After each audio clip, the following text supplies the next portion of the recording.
Plastic ప్రమాదంలో ప్రజారోగ్యం. మన దేశంలో ఎక్కడ చూసినా ప్లాస్టిక్ వ్యర్థాలు కనిపిస్తున్నాయి. వాస్తవమే. అడుగడుగున మాత్రం రోడ్ల పొంచి అంతా ఏ కనపడుతున్నాయి. ఇప్పుడు మొత్తం మోసం అవుతున్నాయి, దద్దరిల్లుతున్నాయి అనుకోండి. అది ఇప్పుడు ఈ చెత్త చెదారం అంతా ప్రపంచవ్యాప్తంగా పోగొడుతున్న ఈ వ్యర్థాల్లో ప్రపంచవ్యాప్తంగా పోగుపడుతున్న ఈ వ్యర్థాల్లో 5వ వంతు ఇండియావే. ఏటా ఒక్కో భారతీయుడు సగటున 11 కిలోల ప్లాస్టిక్ను వినియోగిస్తున్నట్లు అంచనా. అలా దేశంలో సంవత్సర కాలంలో 93 లక్షల టన్నుల వ్యర్థాలు పోగుపడుతుంటే అందులో సుమారు 35 లక్షల టన్నులను యథేచ్ఛగా పర్యావరణంలోకి వదిలేస్తున్నారు. ప్లాస్టిక్ సంచులు, స్ట్రాలు, ప్యాకేజింగ్ సామాగ్రి, జెండాలు, ఇయర్బడ్స్ వంటి వస్తువుల వాడకం తగ్గించాలని కేంద్ర ప్రభుత్వం 2019లోనే చెప్పింది. కానీ ఇప్పటికీ వాటి వాడకం తగ్గింది లేదు. ప్రమాదకర ప్లాస్టిక్ వ్యర్థాల వల్ల నేలతో పాటు జల వాయు కాలుష్యం పెచ్చుమీరుతోంది. పునర్వినియోగంలో మనం ఎక్కడ? కాలువలు, నదుల్లో విచ్చలవిడిగా ప్లాస్టిక్ సంచులు, ఇతర వ్యర్థాలు పేరుకుపోతున్నాయి. దాంతో నీటి ప్రవాహానికి ఆటంకం కలుగుతుంది. పైనుంచి వచ్చే నీళ్లు ఎటుపోవడానికి వీలు లేకపోవడంతో అవి జనవాసాలను ముంచేస్తున్నాయి. చాలామంది మిగిలిపోయిన ఆహార పదార్థాలను ప్లాస్టిక్ సంచుల్లో పెట్టి పారేస్తున్నారు. వాటిని తినే మూగజీవులకు ప్రాణాపాయం తప్పడం లేదు. పశు వైద్య నిపుణులు శస్త్రచికిత్సలు చేసి ఆవుల కడుపుల్లోంచి కిలోల కొద్దీ ప్లాస్టిక్ క్వారీ బ్యాగులను తీసిన సందర్భాలు కోకొల్లలు. సముద్ర తీరాలకు వెళ్ళే పర్యాటకులు తమ వెంట చిరుతిళ్ళు, తాగునీరు, ఇతరత్ర సామాగ్రి తీసుకెళ్తుంటారు. వాటన్నింటినీ వాడిన తర్వాత సమీపంలోని చెత్త కుండీల్లో వేయడానికి బదులు సముద్రంలోనో బీచ్ దగ్గరలో పారేస్తున్నారు. ఇలా పేరుకుంటున్న చెత్తలో 80% ప్లాస్టిక్ వ్యర్థాలే ఉంటున్నాయి. వీటి వల్ల మత్స్య సంపదకు ముప్పు వాటిల్లుతుంది. అక్కడి పర్యావరణం దారుణంగా దెబ్బతింటుంది. ప్లాస్టిక్ వ్యర్థాలు భూమిలో కలవడానికి లక్షల సంవత్సరాలు పడుతుంది.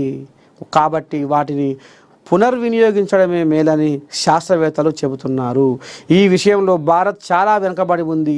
జర్మనీలో 65%,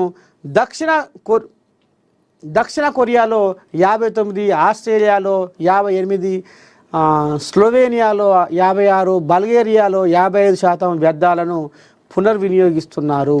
మన దగ్గర ఉత్పత్తి అవుతున్న మొత్తం ప్లాస్టిక్లో రీసైక్లింగ్కు వెళ్తున్నది కేవలం 8%. 2035 నాటికి దీన్ని 11% పెంచాలని కేంద్రం లక్ష్యిస్తుంది. ప్రస్తుతం దేశంలో వార్షిక ప్లాస్టిక్ వినియోగం 2.41 కోట్ల టన్నులు. 2035 నాటికి ఏకంగా అది 7.15 కోట్ల టన్నులకు ఎగబాకుతుందని అంచనా. అందువల్ల 11% పునర్వినియోగం వల్ల పెద్దగా వనగూడేదేమీ ఉండదు.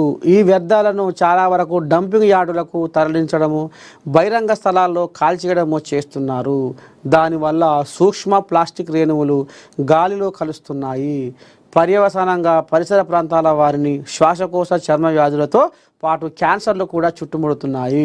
వర్షాలు పడినప్పుడు ప్లాస్టిక్ వ్యర్థాలు కొట్టుకువచ్చి మట్టిలో, జల వనరుల్లో చేరుతున్నాయి. ఇది మరిన్ని విపరిణామాలకు దారితీస్తుంది. కట్టడి చేయలేమా? ప్లాస్టిక్ వ్యర్థాలను ప్రభుత్వాలు మాత్రమే అరికట్టలేవు. ఇది అందరి బాధ్యత. మనం చేతులు కట్టుకొని ప్లాస్టిక్ కాలుష్యం అంతం కావాలని ప్రసంగాలు ఇచ్చినంత మాత్రాన ఎటువంటి ఫలితాలు ఉండవు. ప్రభుత్వాలు, స్వచ్ఛంద సంస్థలు, వ్యాపారులు, ప్రజలు కలిసికట్టుగా కృషి చేసినప్పుడే ఇది సాధ్యమవుతుంది. వస్త్ర సంచులు, జనపనార వినియోగం పెరిగిన చోటల్లా ప్లాస్టిక్ వినియోగం గణనీయంగా తగ్గడం విశేషము. ఈ స్ఫూర్తిని అంతటా కనబరాల్సిన అవసరం ఉంది. షాపింగ్ మాల్, సూపర్ మార్కెట్లలో ప్లాస్టిక్ సంచులకు ధర పెంచి అమ్ముతున్నారు. మరికొన్ని చోట్ల కేవలం వస్త్ర సంచులనే విక్రయిస్తున్నారు. కానీ చిన్న చిన్న దుకాణాల్లో ఇప్పటికీ ప్లాస్టిక్ కవర్లనే వాడుతున్నారు. వీటన్నింటినీ అరికట్టాలంటే మనమే జవాబుదారీగా ఉండాలి. అప్పుడే ప్లాస్టిక్ భూతం బారి నుంచి మనల్ని మనం కాపాడుకోగలుగుతాం. మంచిగా రాసిండు కామేశ్వరరావు వాడని ఒప్పుకోవచ్చు. ఎందుకంటే ఇక ఇది కొన్ని లక్షల సంవత్సరాలు భూమిలో ఉంటుంది, ఇది కరిగిపోదు. కాబట్టి దీన్ని ప్లాస్టిక్ ప్రమాదంలో ప్రజారోగ్యం మరి దగ్గరకు వచ్చింది. ఈ ప్లాస్టిక్ తోటి మరి భూమిలో అది కరగక, నీళ్ళల్లో కరగక, అది మరి నిత్య జీవితంలో విచ్చలవిడిగా ప్లాస్టిక్ను వాడుతుండడం వల్ల ఇక మరి జనాలకు అనేక రోగాలు వస్తున్నాయి. కాబట్టి దీని మీద ఇవాళ స్వచ్ఛంద సంస్థలు, వ్యాపారులు, జనాలు అందరు గుమ్మా చెక్కాయి గుణం వేసి చేసుకొని ఈ ప్లాస్టిక్ భూతాన్ని ఎట్లా దూరం చేసుకుందామన్న ఆలోచన ఉంటే కానీ ఈ ప్లాస్టిక్ భూతం దూరం కాదు. ఇక లేకపోతే మస్తు చెప్తారులే.